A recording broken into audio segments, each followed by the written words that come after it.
You're watching ChillyBoy Productions. I'm Larry ChillyBoy Chilson, and this is my ranking of every 2025 animated film I saw this year. Now, before we get into this ranking, make sure to go ahead and click that subscribe button down below so that you can chill with me on each and every one of my latest videos. So we are back for yet another year-end animation ranking. If you have been following my channel for any amount of time, you'll know that I love animation, and we rank every animated film of the year each and every year. Now, before we jump into this ranking, a few caveats. The first and most important, most obvious one, this is just my own personal ranking, taking into account my own personal taste, how I enjoyed each of these films, my own history with the franchises they may or may not be involved with. It's all subjective and it's just my ranking. So please, if you have a differing ranking, I would love to hear it and have respectful discussion in the comment section down below. And then secondly, there are some very big omissions from my list this year. I am so sorry, anime fans, but I did not watch the Demon Slayer film and I did not watch the Chainsaw Man film. So neither of those movies will be showing up in my personal ranking here today. I just didn't think I could properly watch and appreciate and evaluate those films for what they are because I've never watched any of those two series. I know very little about them. I haven't watched a single episode. So for me, it felt unfair to watch those, include them in a ranking when I don't have all of the information and have all of the backstory. I didn't want to do a disservice to those films and their properties. So I thought I'll let folks who have the expertise discuss those movies. Also of note, I do have one hybrid on this film, though I would say it's about 75-80% animation and 20-ish% live action. But in saying that, you won't see films like Gabby's Dollhouse and the like show up here. Live action remakes also will not be showing up, or films like Avatar that are majority made up of mocap CGI. Anything that's not intended to be animation will not be included here. And then Gabby's Dollhouse, I'm not sure. I didn't actually watch it, but from what I saw in the trailers, it seemed to be pretty heavily a hybrid film. But in saying all of that, I did end up with 20 animated films that I watched in the year 2025. So that means we got 20 films to get through here.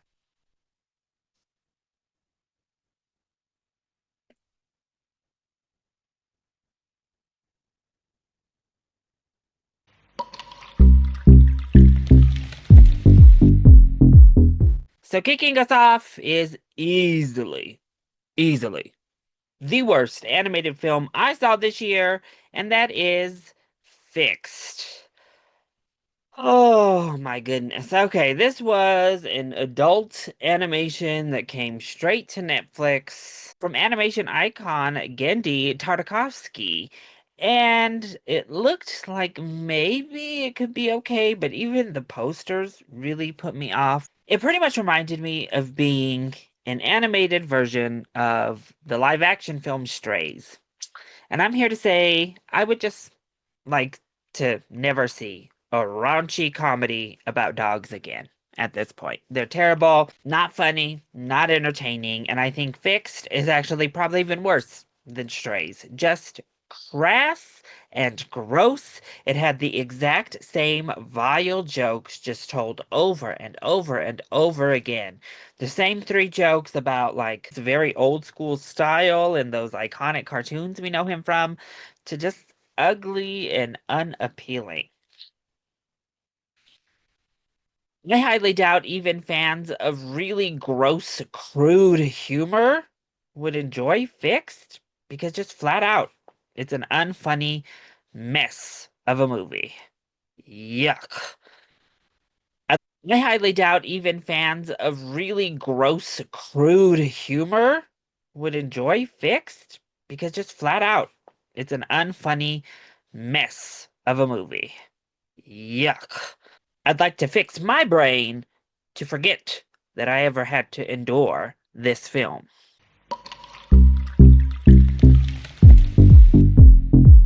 So up next at 19, I have the Smurfin' Smurfs, an iconic IP, an absolutely legendary franchise of characters that seems to be incapable of producing a good theatrically released film. And the 2025 version is just the latest in the Smurf failures. Rihanna girl, when we were begging you for years to give us new music, this song is not what we were wanting. Not to mention that voice acting from Rihanna. Ooh. The animation is all over the place. The story is all over the place. James Corden is all over the place. We've got singing in a kind of pseudo quasi musical, a plot line that makes no sense. This is the film that I mentioned earlier that has some live action elements to it that are pointless. It's not funny. The heartfelt message doesn't land. And at the end of the day, this really just felt like a soulless cash grab put out to keep the rights to Smurfs in-house. Ugh, our little blue friends deserve better. Just give them another TV series or something, because theatrical films are not the way to go.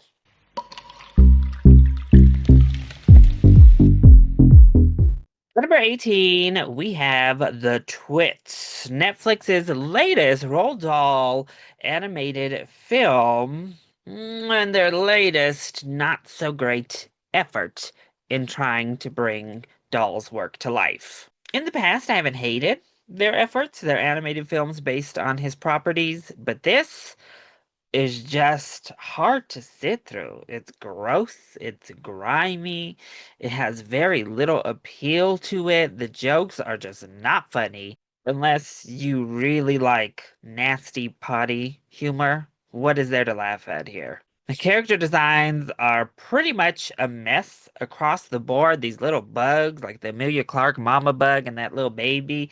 Why are they even telling this story? Why do we have this voiceover storybook style? What? The twits themselves, well, at least Margot Martindale is having fun, it seems, because everybody else here, what? The only thing that puts the twits above Smurfs for me, because it was close, was that I did feel there was a nice message nestled in here, and it does come through by the end. We have a nice idea, works through the yuckified smudge of a movie that's presented to give a little bit of hope that heart was put into making this. Otherwise, it's a stale, gross yuck fest that I'll be happy to leave in 2025.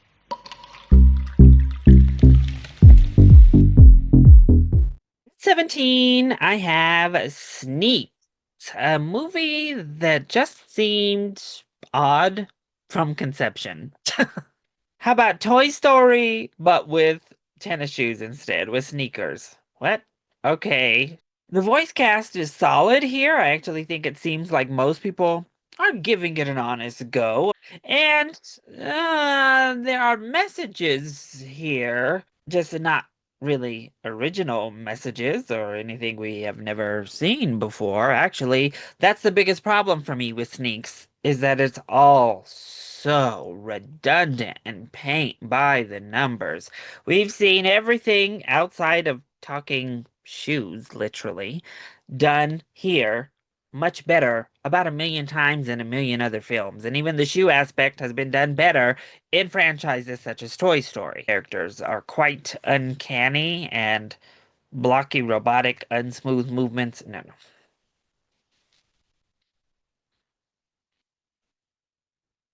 But there's also nothing good about this film either. Really, really rudimentary, borderline bad animation. Particularly, our human characters are quite uncanny and blocky, robotic, unsmooth movements. No, no. Be thankful you don't reek quite like a used up old gym shoe, Sneaks. That's the only thing keeping you from the absolute bottom of this barrel.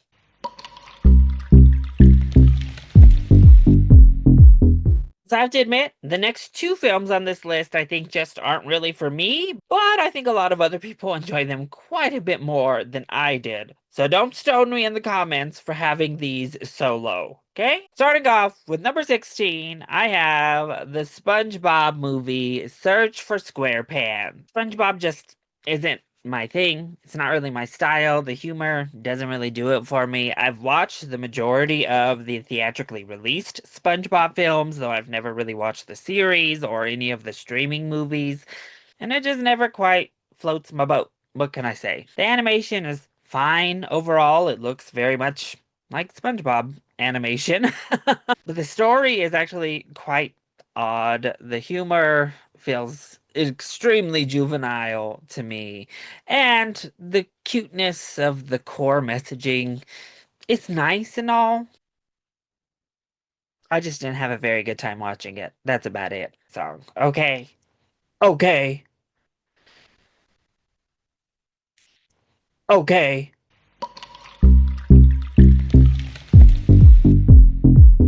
Then coming in at number 15, I have Dogman, a series I know that has a ton of fans, particularly from the books. I, growing up, loved Captain Underpants, and I do believe it's from the same creator. I actually really enjoyed the Captain Underpants film as well that came out several years ago. Dogman just didn't really do it for me, particularly because it's hard to get over the initial insane concept of this film. There's actually some really dark undertones to just the basic premise of this movie. But wow, this story got so convoluted with all of the minor threads that run through this thing.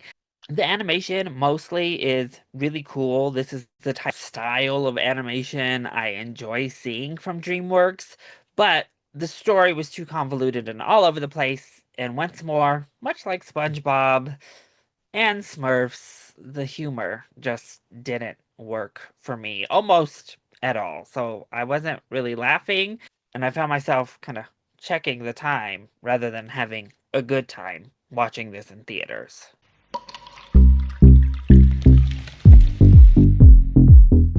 Coming in at number 14, I have The King of Kings, our first animated film from Angel Studios. I thought this was perfectly pleasant, a very nice film. From here on out, I enjoyed all of these animated films. And that kicks off with this reimagining of the story of Jesus, told via Dickens. But honestly, it worked. Having this father tell the story of Jesus to his son via a Charles Dickens-esque Christmas play was really cute and interesting. The voice cast was great. Oscar Isaac as Jesus was inspired voice casting, particularly. It takes some liberties with the story of Jesus. And I think what holds it back on the screenplay level is that it's very on the nose. And it really leans a little bit heavily too on the nose as we get towards the latter half of the film about the religious messaging. You're kind of like, all right, I got it. We get it. Children are already on board with the story of Jesus. Plus, I do think the animation is a little bit rudimentary, not quite polished enough, which I do think Angel Studios more or less worked out with another film coming up on the list. But a nice first outing for Angel Studios and a perfectly harmless story to introduce your kids to the story of Jesus.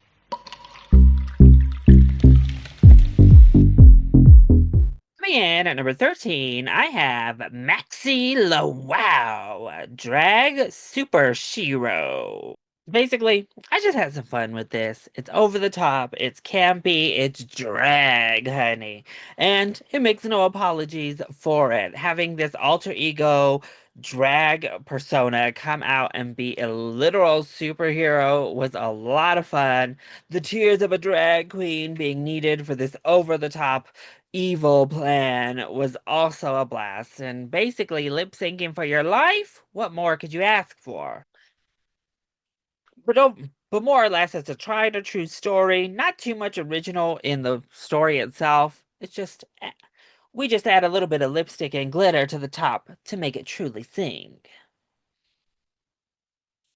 It's one of those where you just answer the little prompt on the screen. They kind of pop up, have a little popping talk to you, and then walk around the little cafe or whatever. But more or less, it's a tried or true story. Not too much original in the story itself. We just add a little bit of lipstick and glitter to the top to make it truly sing.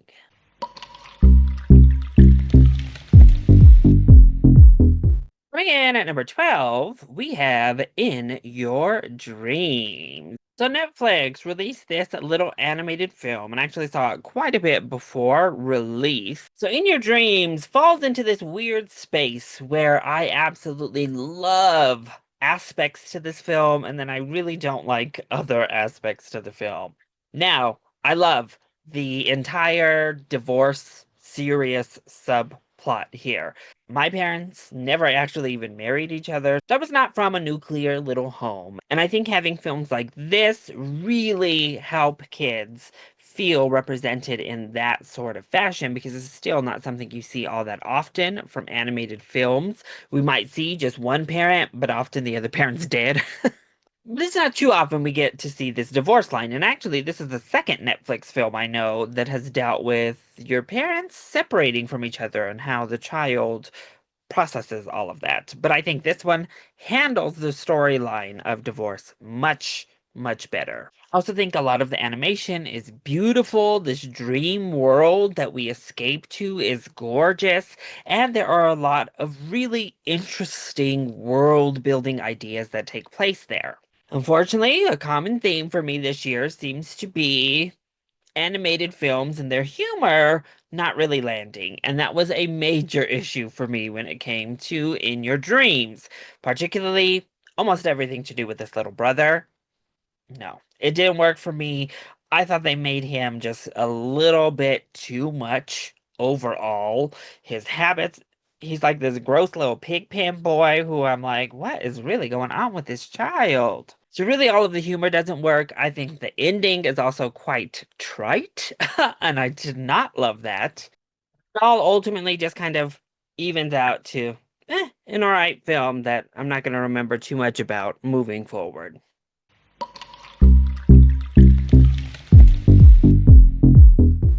At number 11, I have David, the second animated film from Angel Studios this year. I think David is actually quite the superior Angel Studio film from 2025.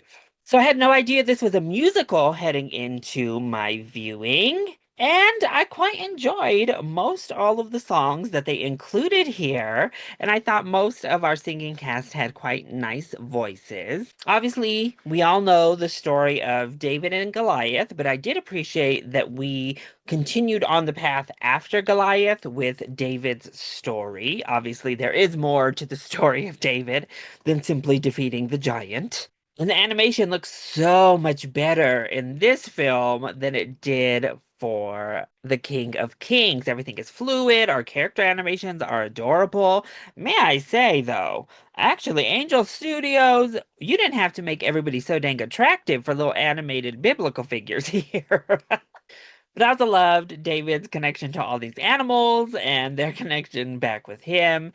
And the biggest positive for me was the character of David. They made you really like him. They made him a lovable protagonist here that you root for. So even as we really hammer home the messages of God and the power of God, it really felt earnest and earned and true to this character and who he was throughout. So a really lovely watch that I enjoyed a lot more than I anticipated walking into the movie theater. If Angel Studios keeps on this trajectory, I look forward to their next animated offering.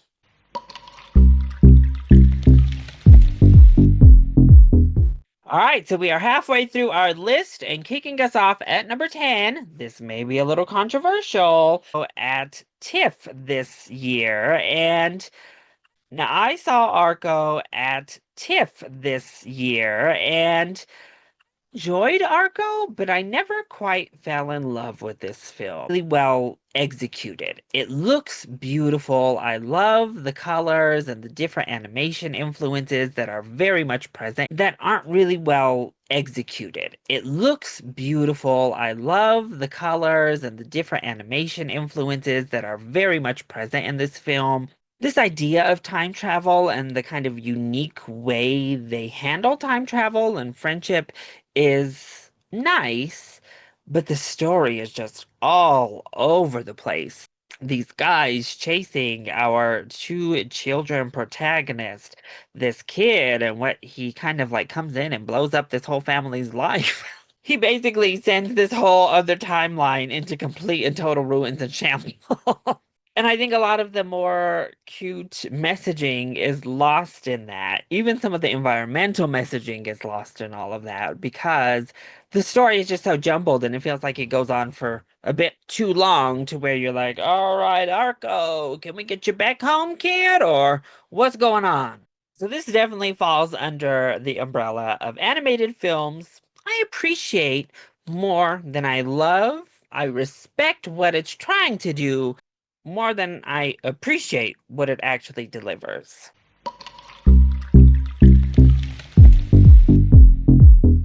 Coming in at number 9, we have DreamWorks' The Bad Guys 2. This was just kind of a really fun sequel, a fun animated action film that has some really cool, good action sequences throughout. I enjoyed our new girl gang, if you will, and their relationships with the bad guys was a lot of fun to explore. The animation still looks fantastic here. The score is really strong. My running theme pops up in this film as well, however. Some of that humor is a little bit much. We really lay on the fart jokes hardcore in this second film, which I was like, okay, we can pull back on all of this, huh? But much like the first film, I'm not head over heels for the bad guys too. I just thought it was fun enough.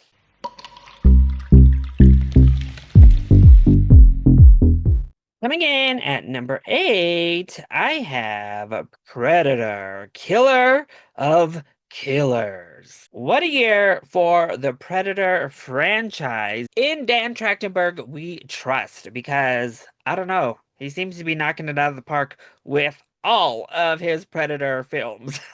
So pretty much from this point on, I really enjoyed all of these films and I had to kind of nitpick. And it was really difficult to decide which goes where. And that's kind of why Predator ended up down here at number 8, because it's definitely three different stories. And I don't love anthologies as much as I love just a full length feature film that has a bigger narrative. Now we do. We bring all of those anthologies together in Predator Killer of Killers. But there are definitely times in each story where I was like, ah, I wish this was just the full movie. We could have had three full length features and then added the fourth one, Avengers Assemble, for the last go round, the Big Bang. But in saying that, I definitely want a sequel to this. I need to see what happens after the conclusion of this baby. But the animation is sick. The style is so cool. The Predators are all really badass. The action is really cool. And I did find myself being very endeared to our three warrior survivors that make it to the end. So that means get to writing that sequel, Dan. We're waiting.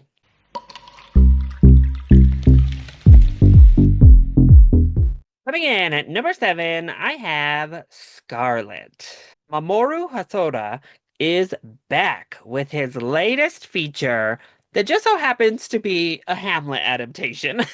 And I think this might be controversial to have Scarlet way up here, particularly above the likes of Predator Killer of Killers and Arco, the bad guys too. But I seem to like Scarlet a bit more than a lot of other folks did. The animation is mostly stunning. I mean, we have some absolutely gorgeous, picturesque moments in this film that just take your breath away. Now, I do think there are some moments that are a little bit kind of just water painting in the background, like our background characters aren't moving.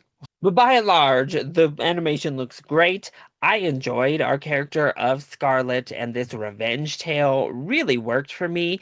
And I loved the relationship we get between her and her companion once she meets him and they go on this journey together, and how he reminds her of a humanity she had long lost. Had a really, really nice time with Scarlet. Heart and core of the story stays intact. The visuals, the action sets all kept me fully engaged. The score is gorgeous and sweeping. I had a really, really nice time with Scarlet.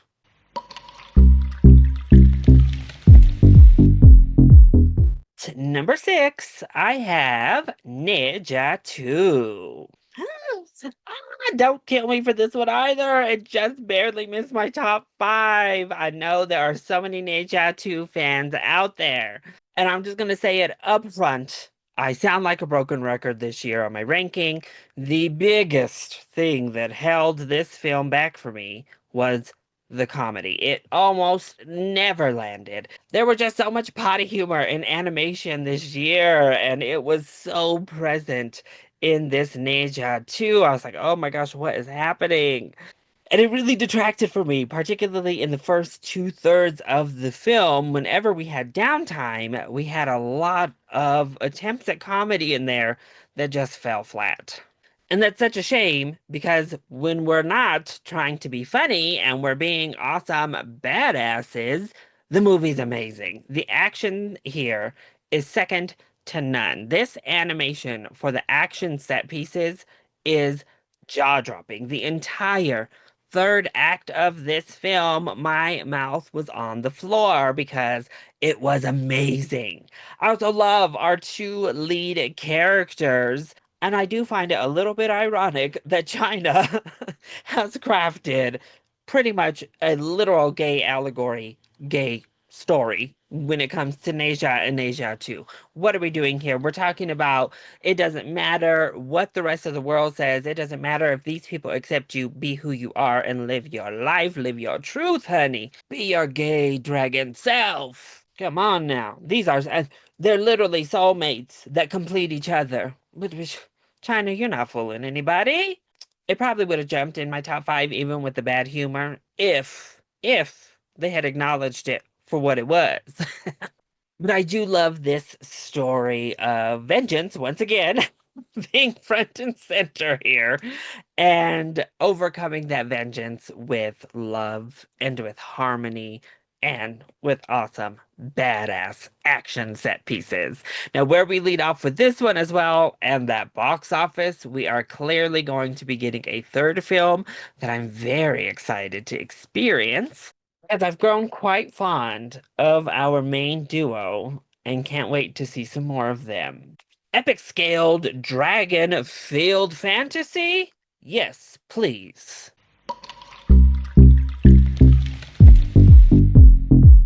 All right, so here we are, kicking off the top five. At number five, I have Stitch Head. Now, I feel like I'm going to get a lot of blowback. Got a lot of fan favorites, a lot lower than I know y'all think they should be. And I have a feeling people are going to be like, what the hell is Stitchhead doing up in the top five? I enjoyed this so much. This adorable little Halloween monster movie that took inspiration from all of the classic monster movies to create this really heartfelt, beautiful message about acceptance and friendship and finding your own shine. It was so much fun. The character designs were really fun for the most part. There were a couple in there that I was like, what the hell is all of this over here? The film never overstayed its welcome. It moves along all the film never overstayed its welcome. It moves along all of the winks and nods to classic horror cinema were a great time. All right, at now at number four, potentially another controversial take.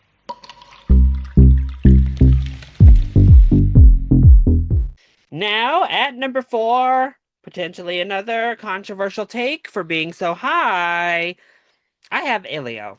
I really enjoyed this little Pixar movie. Elio as a character is adorable, if not a little bit overly rambunctious, to where you just kind of want to shake him a little bit, but we never shake an Elio around here.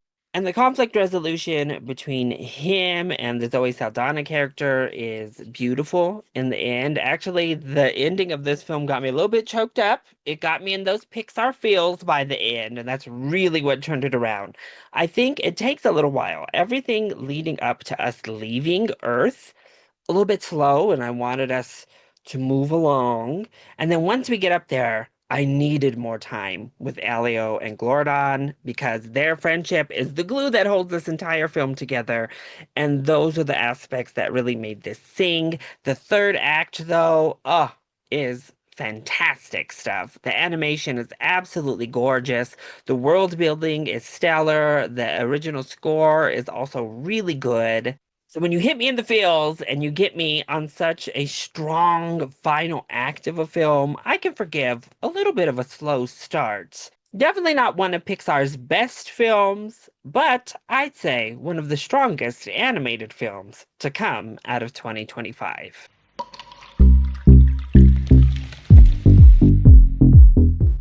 So breaking into the top three in the bronze medal position this year, I have Little Amele, or the character of Rain. Oh my gosh, what an absolutely gorgeous, charming gem of a film. Little Amele is another film I had the opportunity to check out at TIFF this past year.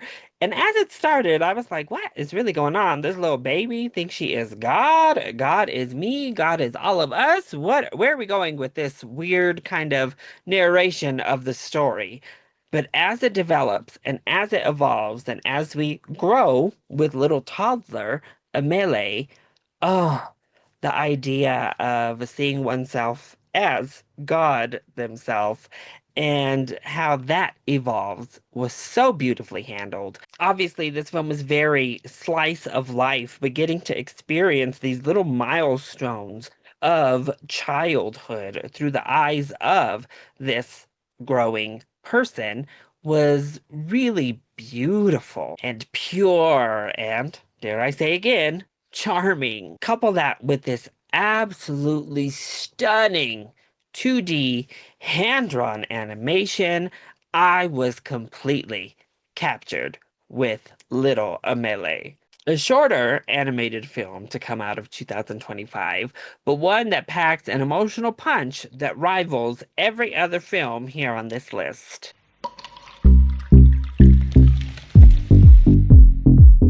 So landing in my runner-up position, at number 2 this year, I have Zootopia 2. Well, they did it again. Park for me. I loved Zootopia 2. This film does everything that the first film did really well, once more, and then adds upon it, builds upon the strong foreground laid before. The world building continues to be expansive, fun, inventive, well thought out, and beautifully detailed on the screen. The ideas of the ideas of societal prejudices once more become relevant as a topic point here, but taken to a bigger scale when it comes to systemic prejudice and how that finds its way into lawmaking, into city building, literally. Wonderful. Their connection, honestly, is. Of course, there are some twists and turns when it comes to this story. The buddy comedy, buddy cop aspect between Judy and Nick is once more ever present and wonderful. Their connection, honestly, is so wonderfully handled in this film as we continue to grow with them. Each of their characters continues to individually grow and learn and become better at not only their job, but at being a friend to one another. Gary the Snake, oh, one of the most lovable characters in all of cinema 2025. It was great. It was wonderful. Be a sequel, and I'm so happy that they didn't just rush out a sloppy sequel because the first one made $1 billion. Care was taken to give us a quality follow-up to Zootopia, and it paid off.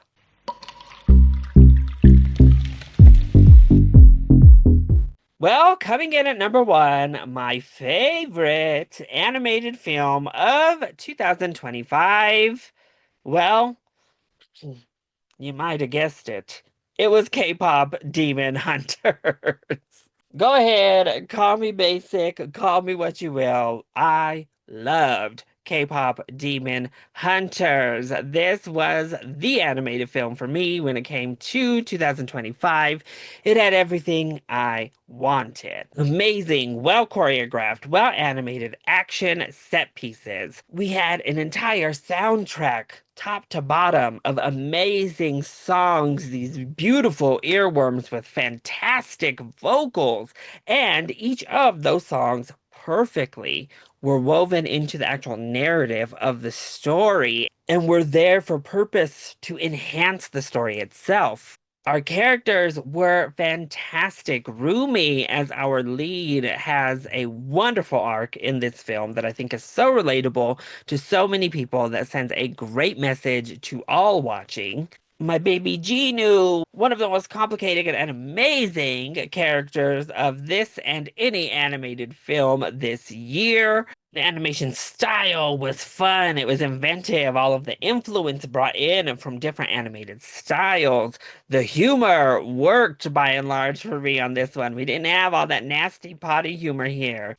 A lot more situational humor that is much more my vibe. And the story is simply beautiful. It had heart, it had style, it had songs, it had heartthrobs, it had a derpy tiger and sussy bird. Literally, K-pop Demon Hunters had everything for me, which made it easily my favorite animated film of 2025. So that's it. That is my ranking of the 20 animated films I saw this past year. I hope you enjoyed it. If you did, go ahead, click that like button down below and subscribe to the channel so that you are always up to date on all of my latest videos, including all of my animation content for 2026. Plus, make sure to join in on the discussion. What did you think of my ranking? And most importantly, I want to hear your ranking. Leave your own personal animated films of 2025 ranking in that comment section down below, or you can hit me up over on Twitter and Blue Sky. I love you all so much for your continued support. Mwah! Thank you for watching, and we'll see you next time. Bye!